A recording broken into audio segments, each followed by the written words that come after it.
Hello, 100 Kid Down, what's up, people? It is match day, and the mighty Tractor Boys, we're at home today as we take on Leicester City. Before we get into anything, you know we got to do the shout-outs. Massive shout-outs to Angel Care Homes for all your care needs in the Black Country and Birmingham area. Massive shout-outs to Mark Darcy for all your formal menswear needs. And of course, the Desi Ballers, highlighting all South Asians at all levels in the beautiful game.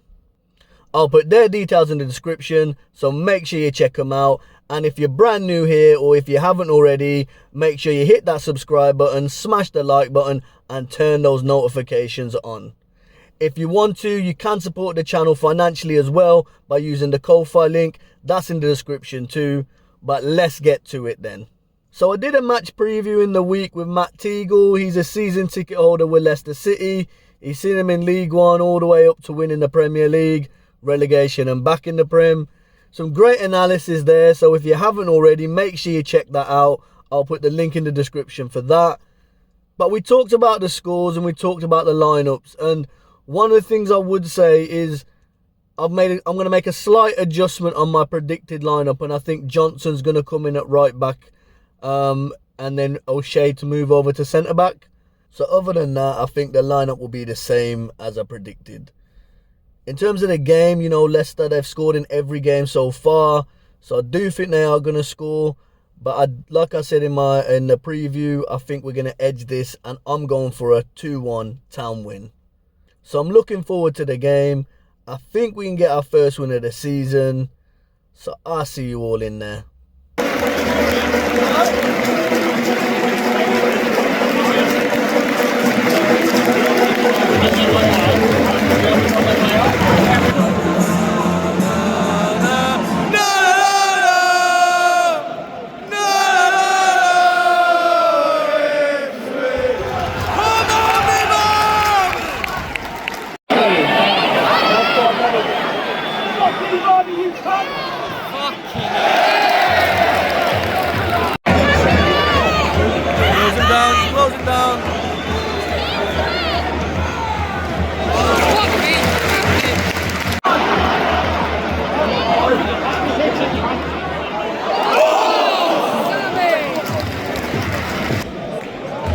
Come on.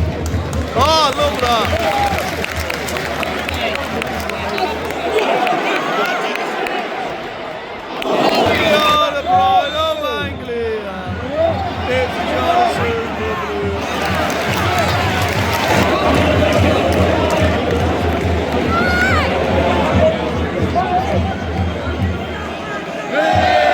Your wife is a grass, Jamie Vardy. Your wife is a grass. Yeah, scored from a set piece, yeah. Let's see. Oh, is there? Oh!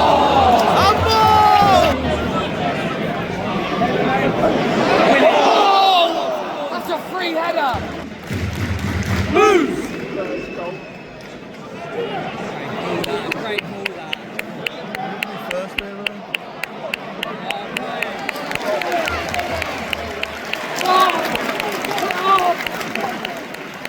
Yeah, good ball.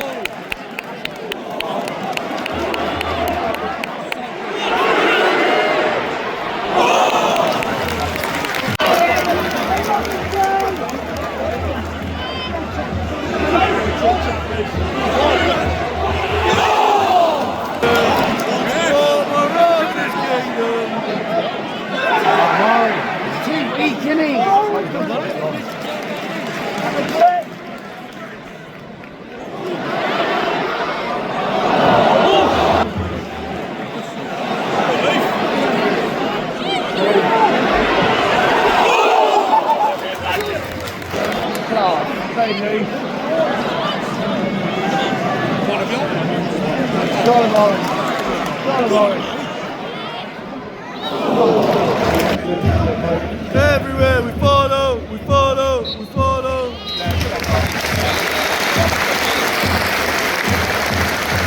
Come on, mate! Come on, me bub! Ayew, well done. Fuck off, Hardy!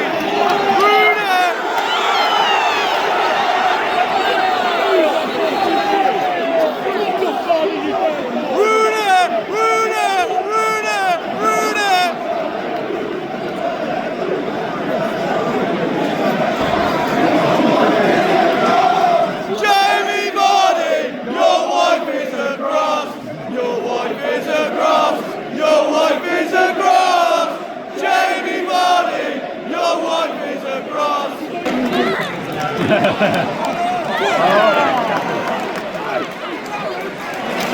done, Chaplin! Hello! Gordon Chaplin, baby! Gordon Chaplin, oh!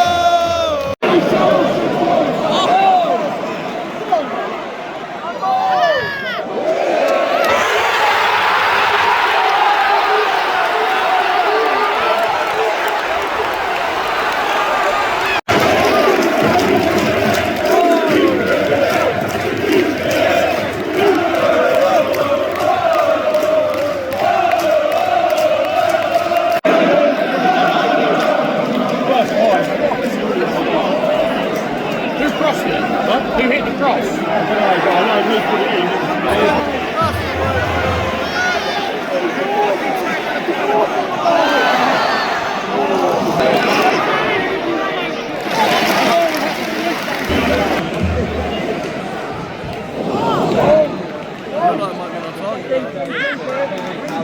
Backwards from Kervan Kitchen.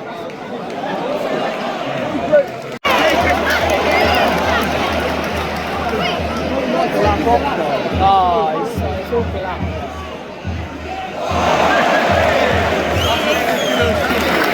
I got told off for running.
Championship is playing there. Chaplin was arguing with the ball. Chaplin was arguing with the ball.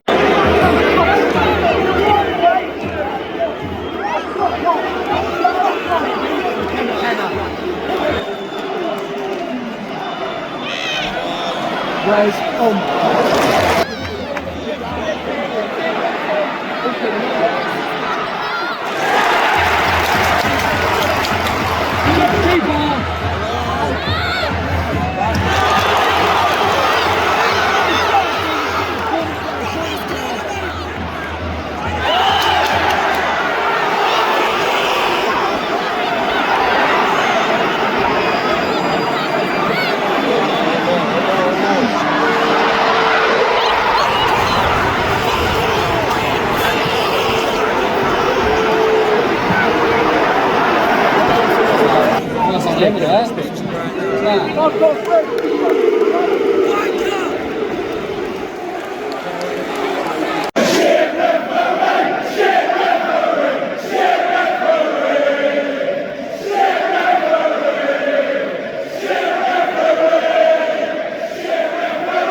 So what we saying about that one then, peeps?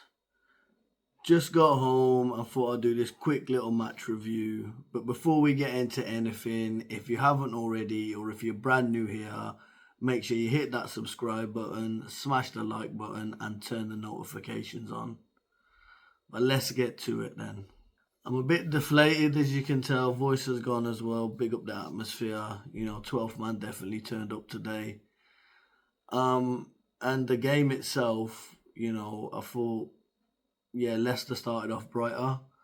And I think it's Mavididi. He really should be scoring.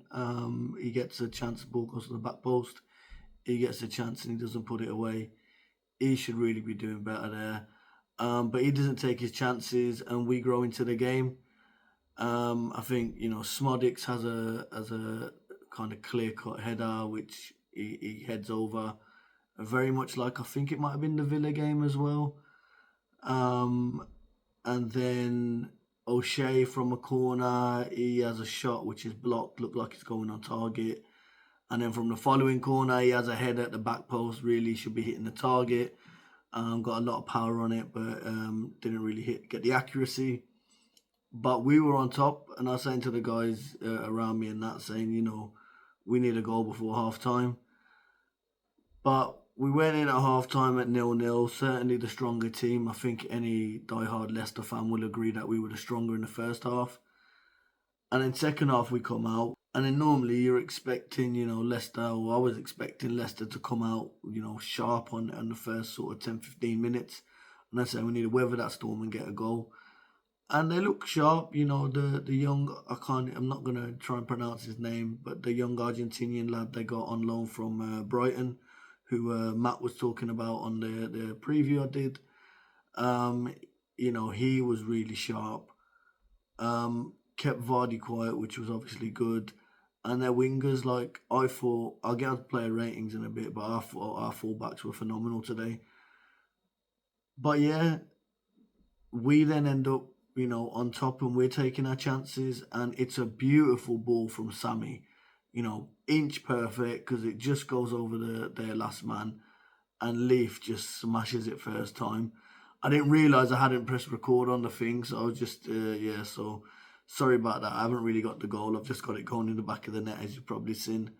But yeah, what a goal. We're buzzing, as you've seen from the scenes. People were falling all over from rows behind and all that. That was proper limbs, man, but really good feeling and nothing less than we deserved at that point. And then, we're looking for that second because, as I said in the preview, Leicester scored in every game.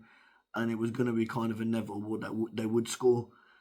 And Vardy has a little spat with O'Shea. I think he was just a big fan of Dara O'Shea and he wanted his shirt. But Dara was like, look, you got to wait till 90 minutes. And then obviously we're giving him a bit of grief about his missus being a bit of a snitch. And I did say he's going to have a part in the goal, isn't he? But even before all that, and I'll get onto refereeing in a bit because, again, no guesses who the donut of the day is. But Chaplin is barged down in the box. Anywhere else on the pitch, it's a penalty. Referee or VAR, referee doesn't even go check a monitor or anything. I don't get it. Maybe if we weren't playing in royal blue, is it royal blue? But maybe if we were playing in sky blue or red, maybe VAR would have checked or something. But you haven't given that decision. The ball's then carried on. So what should have been a clear penalty for Ipswich ends up being a red card for us.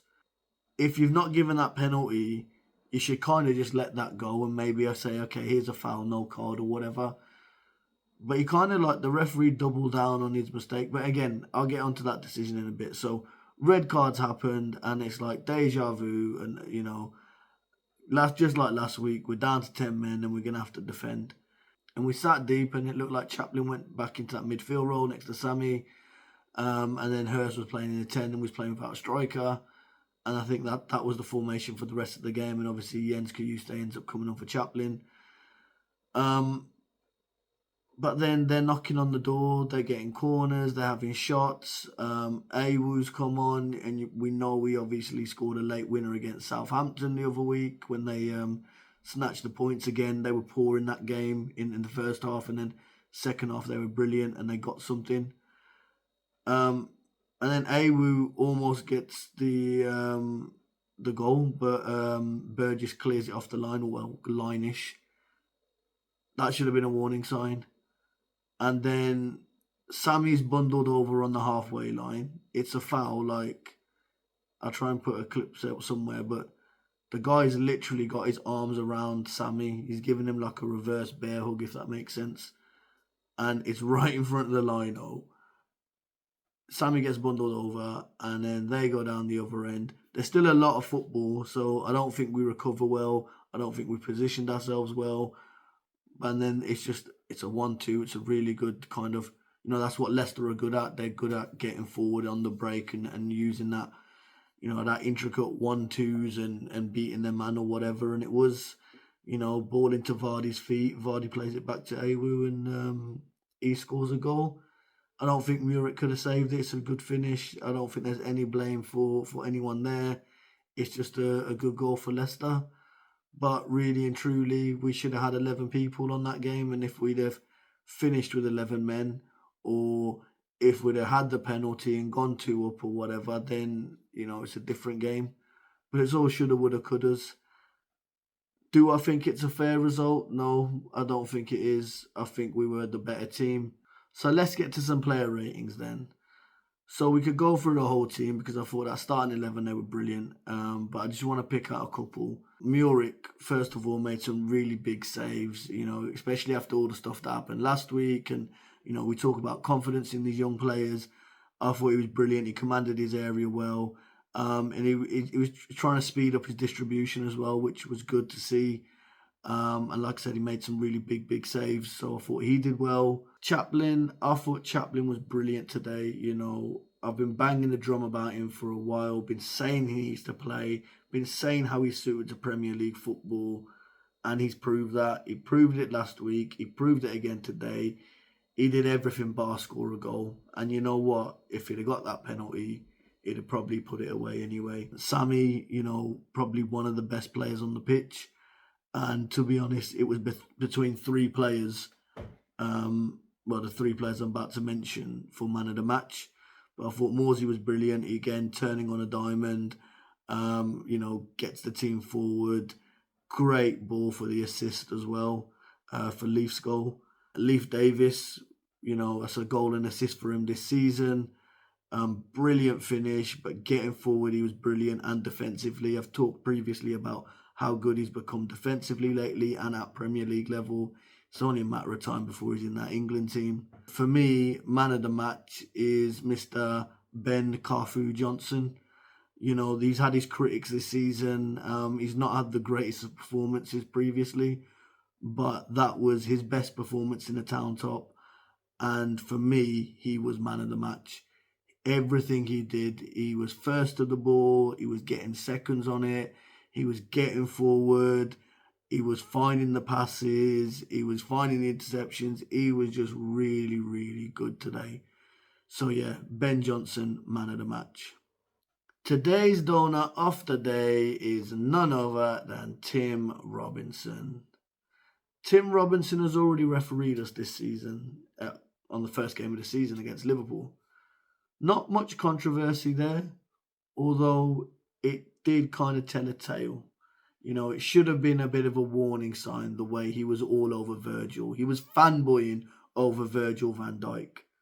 Now, when a player is barged down in the box where anywhere else on the pitch it's going to be a foul, why is VAR not being reused? Why is there no VAR intervention then?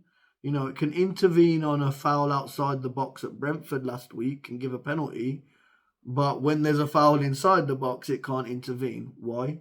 I don't understand this. And then at the end, Sam Morsey, past the halfway line, bundled down. The guy is literally, like I said, bear hugging Sammy from like a reverse bear hug, right in front of the lino. Ref's got a good sight of it.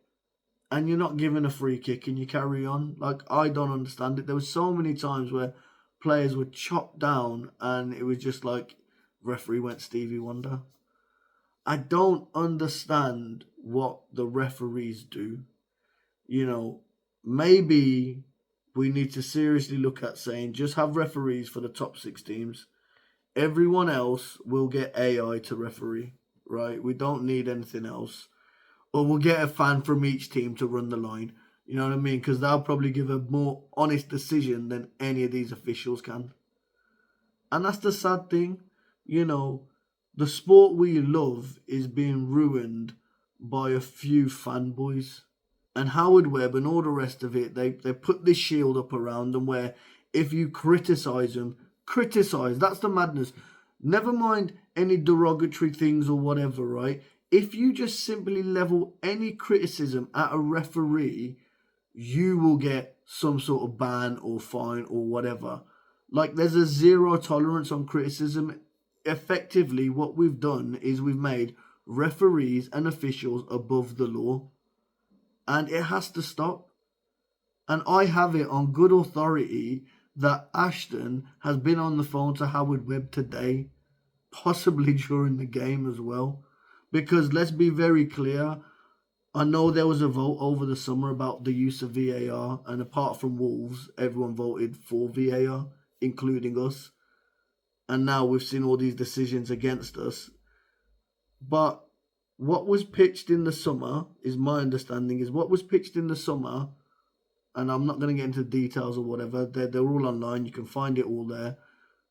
But what was pitched there is not what's being lived now. So effectively, what these 19 clubs agreed to is not what's happening. They were lied to. That's what it was. Any other business, any other thing, they'd get pulled up for fraud. But again, referees, PGMOL, FA, they're all a bunch of crooks, and they're corrupt to the core, and they just look after everyone else. And it's got to stop, man. Like, as fans, we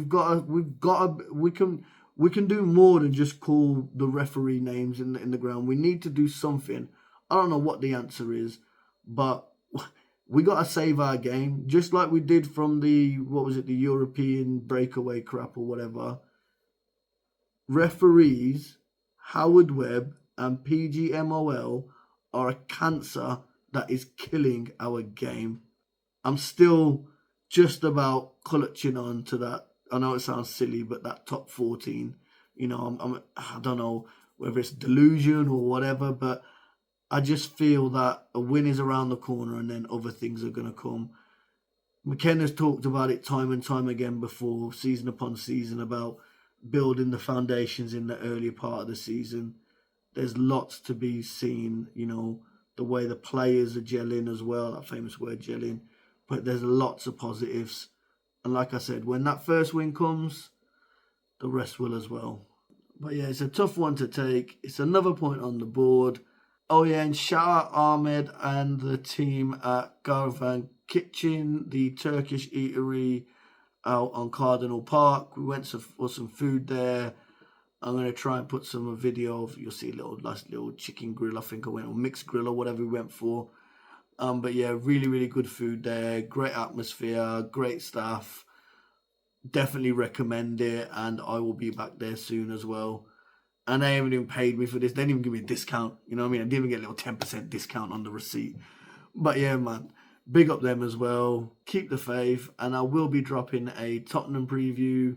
So look out for that. That'll probably drop Wednesday or Thursday.